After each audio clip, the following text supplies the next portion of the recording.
Mesdames, Messieurs, bienvenue à l'émission Toute la Bible en parle.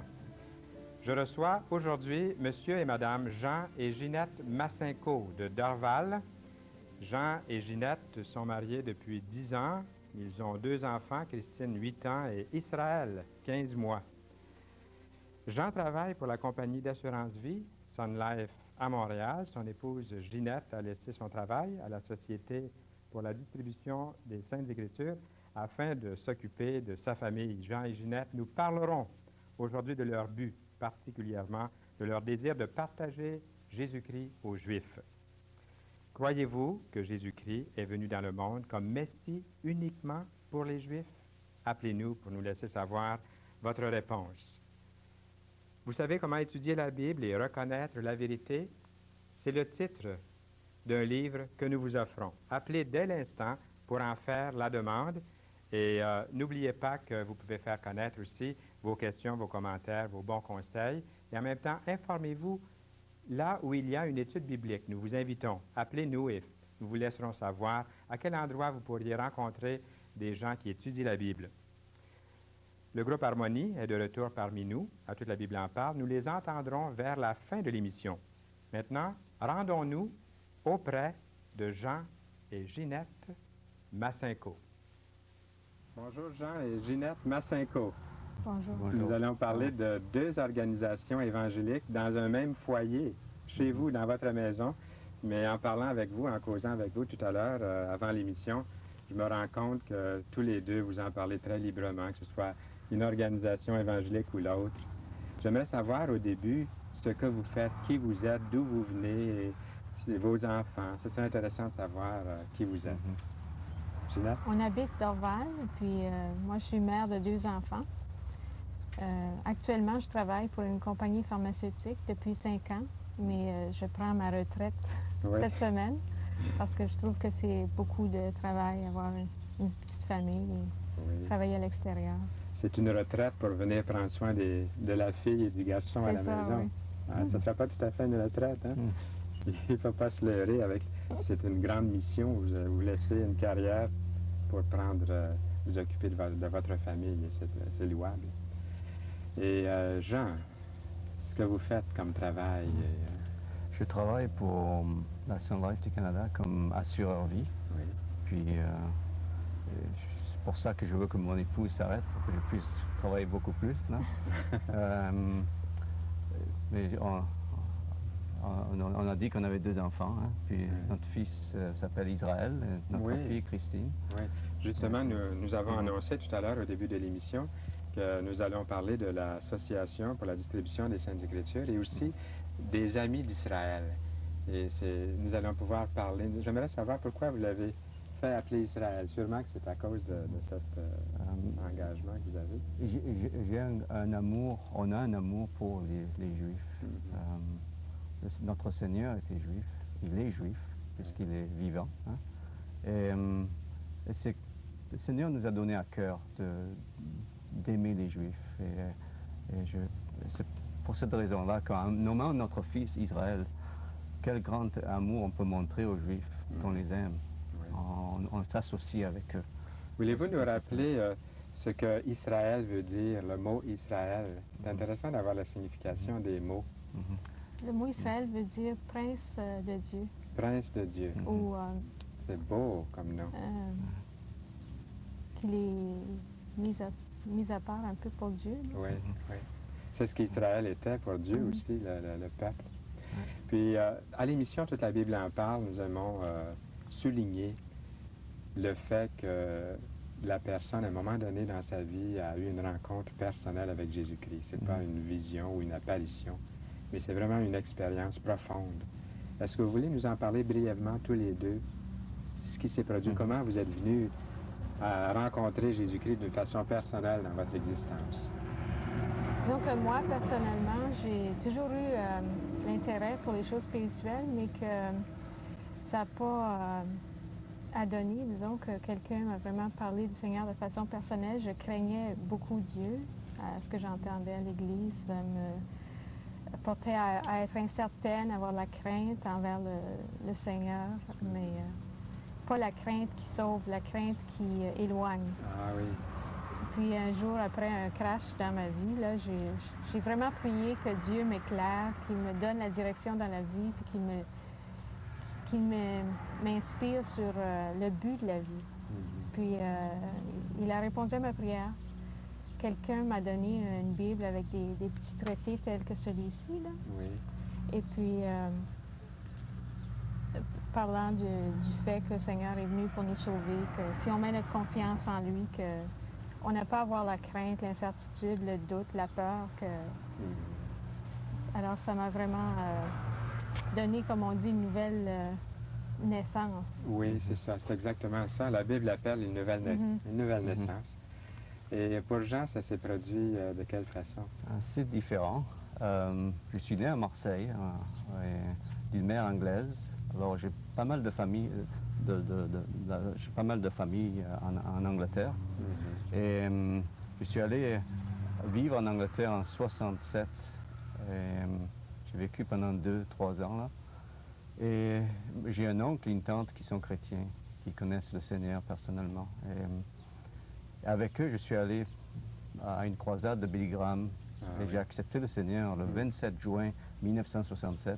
Oui. Et c'était aussi l'époque de la guerre d'Israël, des 6 jours. Oui, Et dans un sens, les prophéties m'ont intéressé beaucoup. Et un jour, la Bible a dit que, enseigne qu'un jour, l'Israël auront leur nation de nouveau. Et puis, encore l'Israël m'a encore attiré à connaître le Seigneur, à l'Évangile.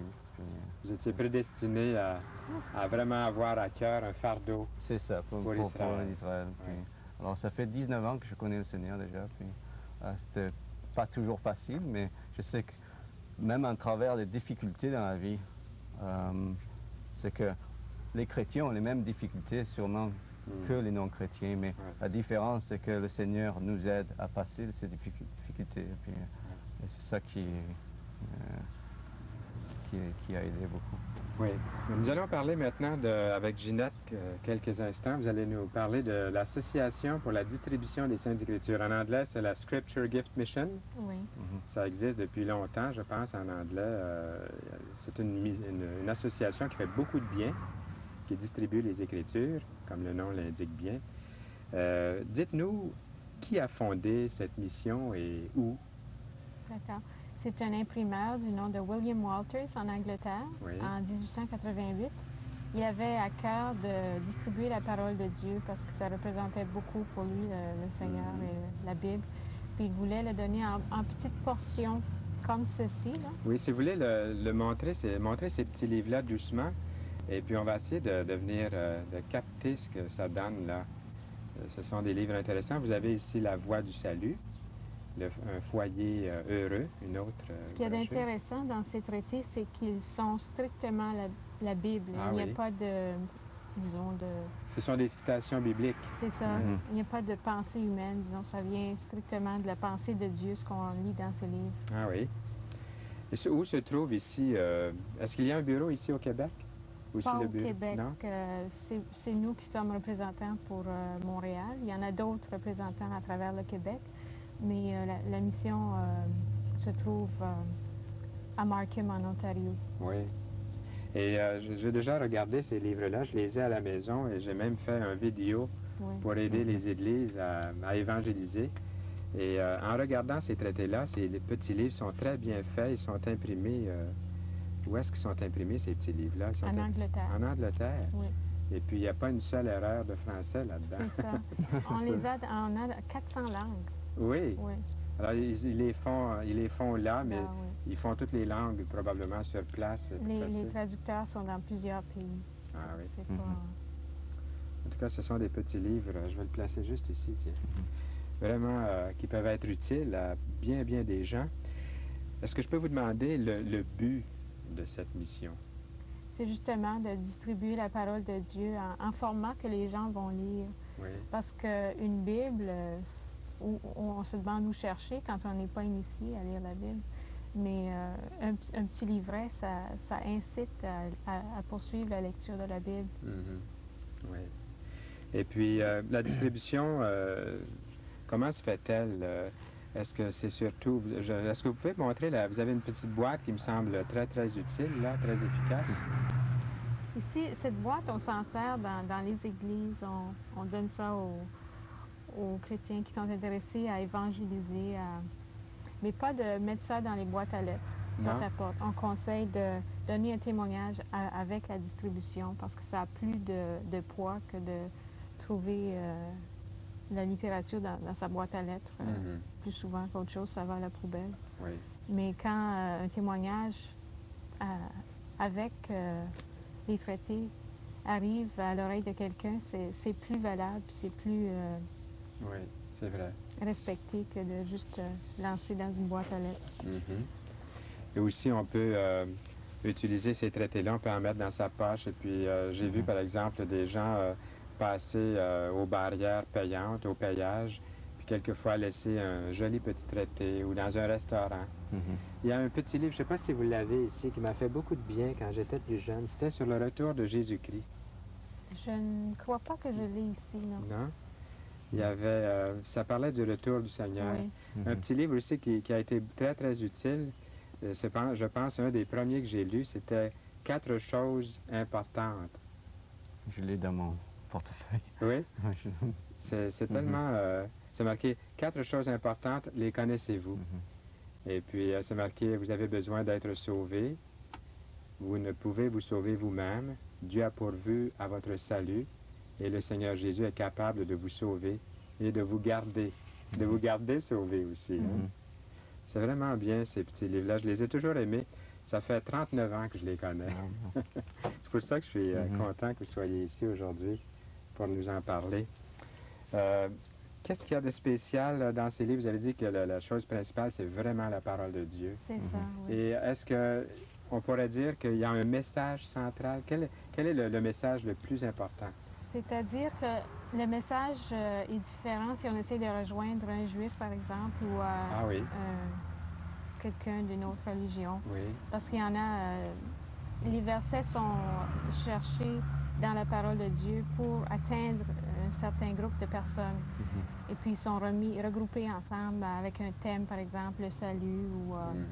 Par exemple, si on veut témoigner à un juif, on en a un qui s'intitule « Les prophètes l'ont annoncé ». Alors, on met toutes les prophéties de l'Ancien Testament et l'accomplissement dans le Nouveau.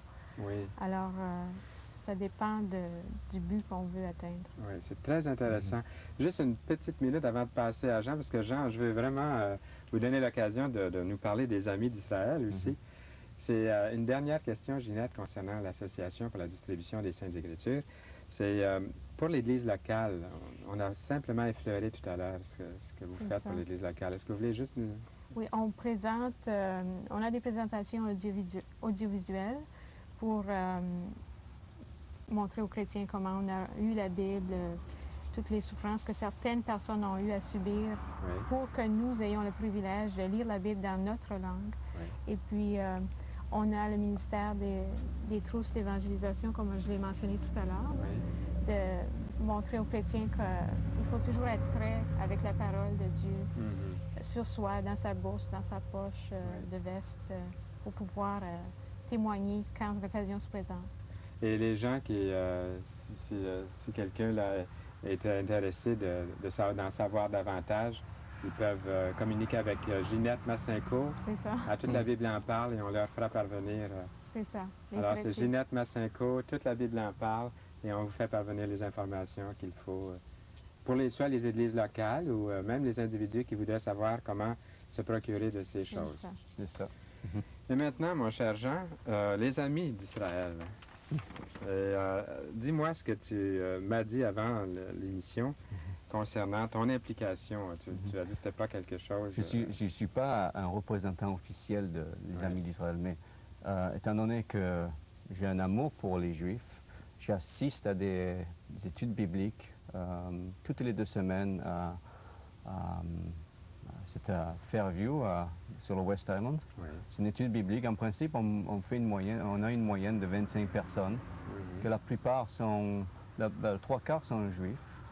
Puis l'idée principale de l'étude biblique, c'est pour vraiment avoir une meilleure connaissance de la parole de Dieu. Mais aussi l'idée aussi de Friends of Israel, les amis d'Israël, c'est pour partager Jésus-Christ aux Juifs et aussi pour montrer aux non-Juifs qu'on a un amour pour eux. Ah oui. On les aime. C'est beau Et ça. puis c'est ça le but principal. Oui. C'est Les ça. Juifs parlent plusieurs langues, généralement. Oui. Votre rencontre a-t-elle lieu surtout en anglais? C'est plutôt en anglais. Plutôt en C'est anglais. on espère, que plus tard il y aura des études bibliques en français aussi. Oui. Hein. Oui. Mais c'est plutôt en anglais en ce moment. Ça a commencé à peu près il y a 4 ans ici au Québec. Oui, mais ça Et, dure depuis plus longtemps ailleurs. Ah oui, ça a commencé en 1938, pendant l'époque de la guerre, enfin la guerre a commencé. C'était pour montrer l'amour aux Juifs, et puis c'était pour les aider matériellement et aussi spirituellement. En Europe, donc? En Europe, ça a oui. commencé, puis aux États-Unis. Là. Oui. Puis c'était pour les aider Oui. matériellement et spirituellement aussi. Est-ce qu'on peut parler de conversion? Est-ce qu'il y a plusieurs Juifs qui sont devenus chrétiens? Oui. C'est pas tout à fait comme ça qu'ils aiment Non. à l'entendre dire, là. Peut-être. Même s'ils deviennent chrétiens, ils sont toujours juifs. Oui. C'est ça qui C'est souvent important ils ont pour eux. peur de perdre leur identité. Puis, Mais qu'est-ce que c'est devenir chrétien pour eux? C'est d'avoir une plus grande dimension de Dieu en acceptant Jésus-Christ? ils recherchent le Messie. Le Messie, il ne faut Et pas dire Jésus-Christ, oui. c'est à nous de montrer avec la parole de Dieu, avec leur Bible, que Jésus est le Messie. C'est ça. Et c'est souvent en travers des prophéties qu'on peut leur montrer que Jésus est le Messie. Mhm. Et ça, c'est important. Est-ce que vous voulez, Jean, nous parler un peu de l'emphase de cette mission, les Amis d'Israël, leur plus grand emphase ou but, objectif? C'est pour que le but principal, c'est que les gens connaissent le vrai Messie. Oui, c'était pas. Que- Au début, c'était pour les aider matériellement. Les aider oui. matériellement, mais aussi pour présenter Jésus-Christ comme Messie. Oui, Parce que, comme chrétiens, si on n'a pas le Seigneur Jésus comme Messie, mhm. on n'est pas sauvé. C'est vrai. Et c'est ça la chose principale. Mais aussi, il faut montrer, il faut les aider matériellement aussi. Je ne passe plus maintenant, mais Oui. pendant l'époque de la guerre, c'était de les aider Mhm. à sortir des persécutions, de les aider, de leur montrer que le vrai chrétien aime le juif. Oui. Tout à l'heure, Ginette, vous nous disiez qu'il y avait de la littérature spécialement désignée, préparée pour les Juifs. Mhm. Très brièvement, Jean, comment présente-t-on l'Évangile à un Juif? Peut-être pendant juste 30, 45 secondes. Là. Il faut les aimer, il faut être patient, et il faut leur montrer qu'on les aime, il faut qu'ils aient confiance en nous. Et en ayant des études bibliques dans les maisons, ils peuvent venir, ils se sentent à l'aise de venir dans une maison, De préférence. de préférence d'une église, oui. parce qu'ils n'ont pas une bonne idée sur les églises toujours. Oui, oui. Puis dans une maison, ils se sentent à l'aise et puis ils peuvent parler, ils se sentent qu'ils sont parmi des gens comme tout le monde. Oui, oui. Et puis donc l'Église locale, l'Église chrétienne locale a vraiment besoin d'être éduquée. C'est une nouvelle... C'est vous ça. avez des moyens sûrement pour ça aussi pendant 30 secondes. Est-ce que vous pouvez nous dire qu'est-ce qu'on fait Les études. pour Les études bibliques, Oui. oui, c'est ça. C'est plutôt... Puis, je crois que c'est plutôt en travers les études. Puis on a aussi des traités aussi. Les qui- Juifs et les chrétiens apprennent à se connaître à c'est travers ça. les études. C'est ça, Mhm. à se respecter. La croyance et comment les deux vont ensemble. Comme vous avez souligné, si bien souligné, ça prend beaucoup d'amour, puis il faut les respecter, les aimer, Mhm. puis leur parler du Seigneur. Notre assez- religion est venue en travers d'eux. Exactement. Ils nous ont emmené le Messie, Jésus-Christ. Eh bien, là-dessus, on doit se quitter, mais c'est temporaire. On va essayer d'organiser quelque chose d'autre. Merci D'accord. beaucoup, Jean et Ginette Massinco. Merci Ça me fait beaucoup. plaisir. Merci. De bons amis d'Israël, Jean et Ginette Massinco. N'oubliez pas, ça fait déjà un bout de temps que nous ne vous avons pas parlé de ces brochures, de ces livres, comment étudier la Bible et aussi comment reconnaître la vérité. Demandez ces choses, cette documentation pendant l'émission. Et n'oubliez pas la question du début. Croyez-vous que Jésus-Christ est venu dans le monde uniquement pour les Juifs? Écoutons Suzanne, Janine, Muriel, qui connaissent un ami qui peut vraiment t'aider.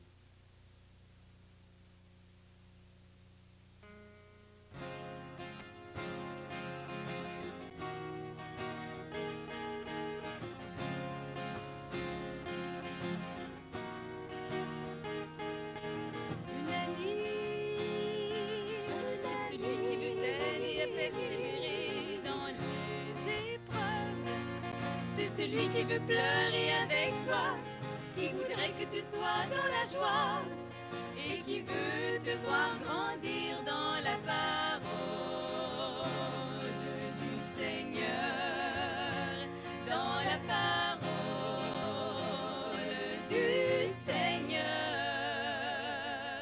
Un ami, c'est celui qui veut t'aider à persévérer même dans les combats.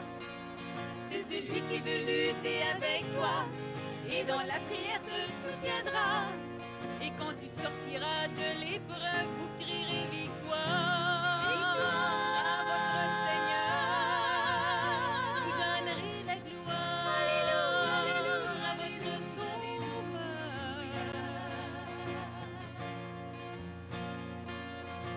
L'ami aime en tout temps. Dans le malheur, il se montre frère, une sœur, mais il était l'ami plus attaché.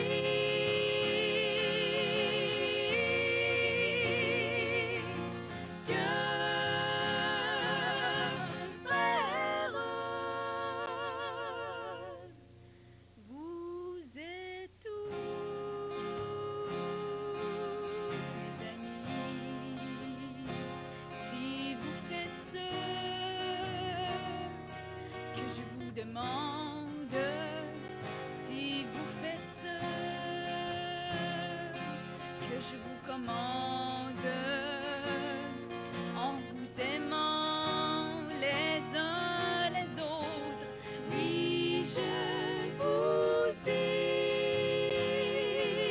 appelés amis, car je vous ai fait connaître ce que fait le maître, car je vous ai enseigné ce que j'ai reçu de mon Père. Ne vous l'ai-je pas dit, je suis votre ami.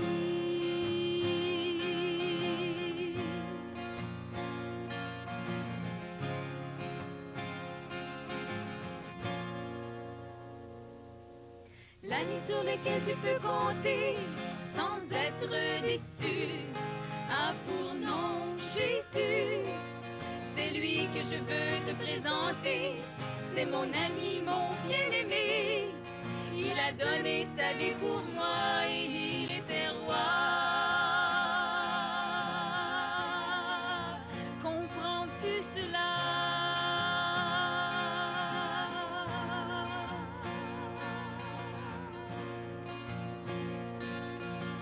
Fidélité, douceur, dont le soir il m'a témoigné. Souffrance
C'était l'ami, oui, l'ami fidèle et tendre du groupe Harmonie, composé de Janine Fréchette, Muriel Duguay et Suzanne Lortie. Et cet ami peut devenir votre ami. Le connaissez-vous personnellement dans votre vie? L'avez-vous invité? Il est vivant, il est authentique. Il est le seul qui a vraiment tenu sa parole envers nous. Il est revenu de la mort à la vie pour toujours. Et aujourd'hui, il nous communique cette vie, la vie éternelle. La semaine prochaine, Lynn Deslandes, que vous connaissez bien, reviendra chanter pour vous. Et notre invitée sera Joanne Gagné. Elle est étudiante à l'Institut biblique Bethel. Et nous aurons la joie de faire la connaissance de Joanne. Et nous vous disons, en vous quittant, pourquoi ne pas laisser le Seigneur Jésus-Christ devenir votre meilleur ami?